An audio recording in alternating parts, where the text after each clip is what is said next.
Sekarang yang menjadi masalah, mungkinkah kedua ruh ini bertemu?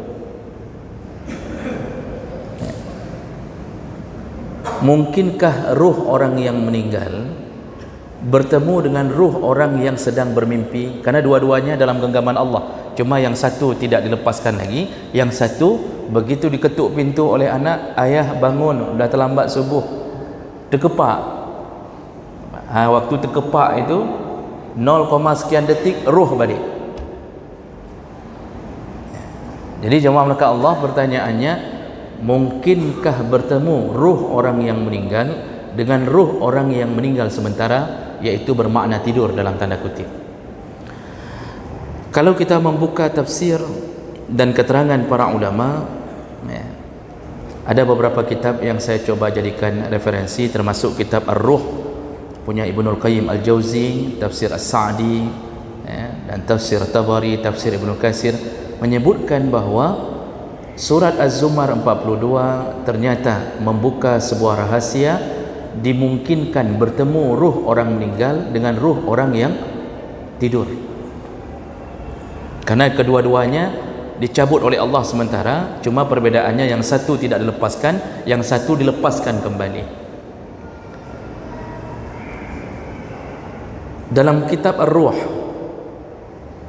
milik Ibnul Qayyim Al-Jauzi disebutkan, para ulama menegaskan bahawa pertemuan antara dua ruh, yaitu ruhnya orang meninggal dengan ruh orang yang bermimpi dalam keadaan hidup, dimungkinkan terjadi. Dan ini berdasarkan surat Az-Zumar ayat 42. Jadi jemaah melakukan Allah, ini dibuktikan dalam salah satu hadis Nabi, dalam salah satu riwayat, tentang kejadian pada sahabat yang bernama Sabit bin Qais.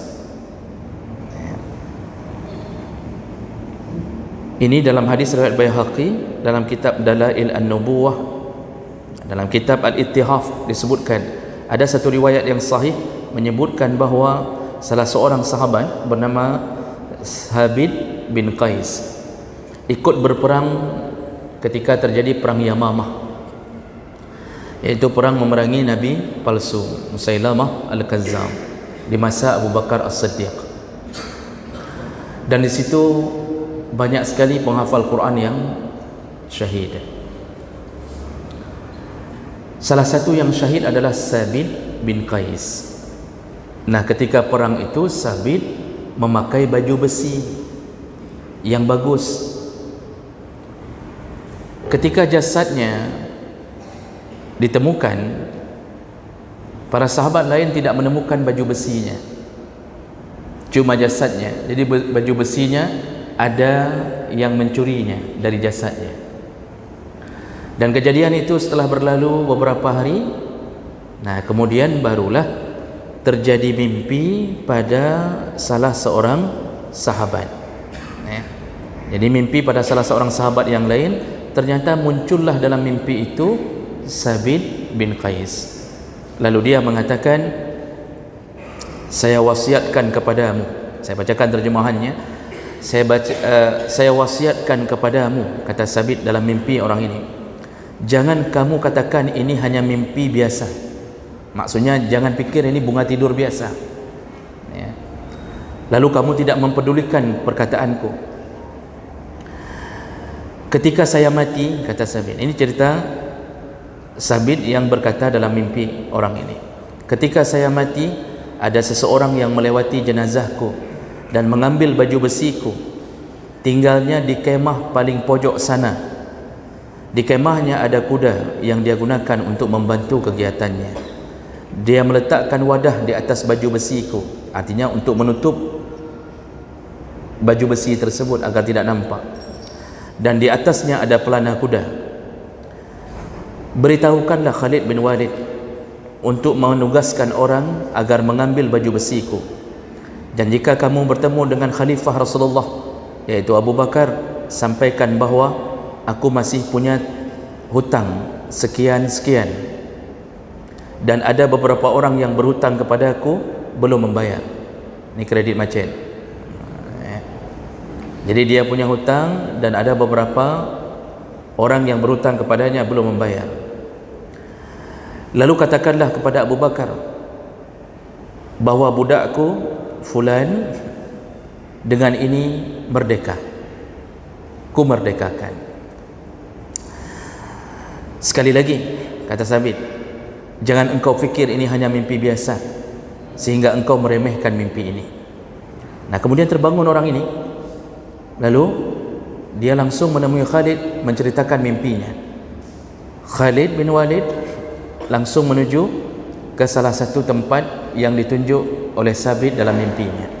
Dan ketika mereka menggeledah isi kemah, kemah yang ditemukan, dalam kemah ditemukan persis seperti perkataan Sabit. Lalu ditemukanlah baju besi di tempat yang sudah ditutup dengan pelana kuda. Lalu diambillah baju besi itu dan diceritakanlah kejadian itu kepada Abu Bakar dengan disampaikan wasiat kepada Abu Bakar. Apa tadi wasiatnya? Yaitu hendaknya Abu Bakar menyelesaikan urusan hutang piutang atau mengingatkan Abu Bakar tentang hutang piutang. Lalu kemudian Abu Bakar berkata, kita laksanakan wasiat Sabit, bebaskan budaknya berdasarkan wasiat Sabit. Nah, kejadian ini benar-benar terjadi dengan cerita yang sahih. Artinya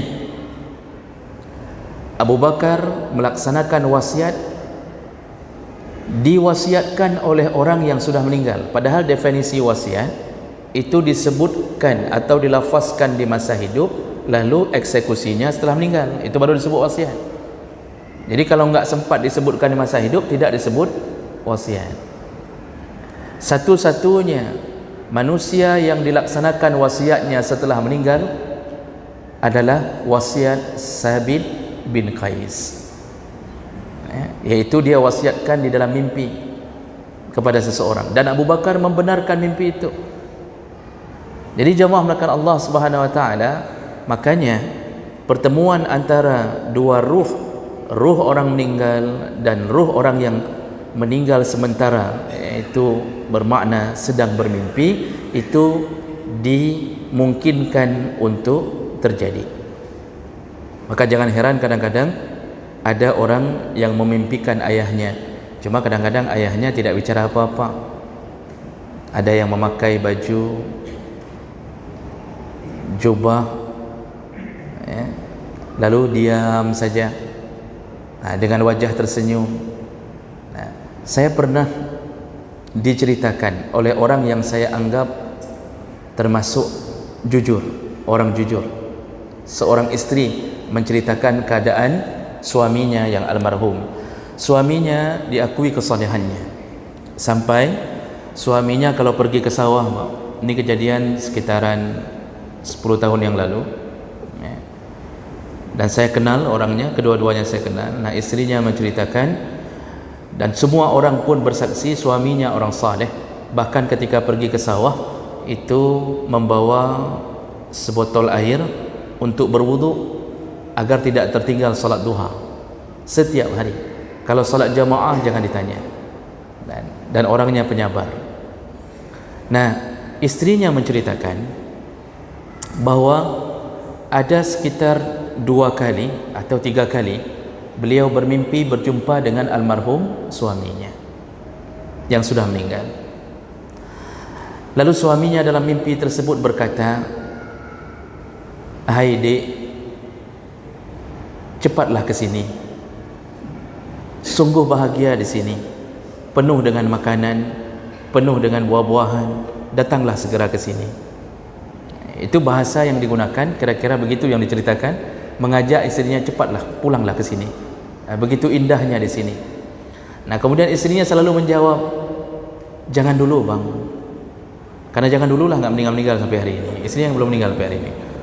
Kalau bapak mau tanya, saya tunjukkan istrinya. Tapi jauh sekali pak tinggalnya. Itu terjadi berulang.